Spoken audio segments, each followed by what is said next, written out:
Hello guys, खुलुमबाय दिनैसो नुजानो मोनलायबाय आरोना ओमफ्राय खोथाया जाहैबाय आं गोदान संखौ बानायबाय आरोना गोदान रेप सं नोंसोर होनबाय थानायखाय एबार एसे खोनासंनोसै आरोना गोसो गोथारै Chapri gang, zagun Thai bang. Chapri gang, zagun Thai bang. Hey, shupna nga nang biri, tha nang siri.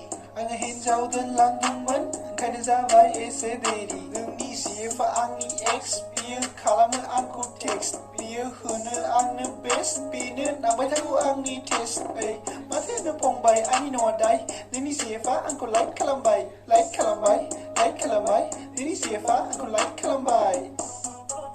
आच्छा बेनो आरोना संआ ओमफ्राय बानायगासिनो दं माने जोब्बायानो ओमफ्राय बेनि मिउजिक भिडिअ नांगौ नाङा रायजोफोर कमेन्ट खालामदो बे संनि मिउजिक भिडिअ नांगौ नाङा कमप्लिटखौथ' हगारखागोन आरो ना आं अडिअ'बाबो नाथाय मिउजिक भिडिअ नोंसोर नायनो लुबैदोंना लुबैयाखै बे संनि खौ खिन्थादो आरोना गोसो गोथारै कमेन्ट खालामदो गाइसमोन ओमफ्राय आसा खालामो नोंसोर मोजां मोनगोन होननानै फुल संखौ होमबा दिनै बिसिमल'सै रायजोफोर बिदि सापर्ट होबाय थादो बिदिनो नटिफिकेसन प्रब्लेम जानायखौ एसे सल्भ खालामनो सेस्था खालामबाय आं बिदिनो सापर्ट होदो आरोना गाइसमोन कमेन्ट खालामदो लाइक खालामदो शेयार खालामदो भिडिअ फैबा गावसिनदो जय गुरुदेब जय हनुमान जागोन गासिबो जागोन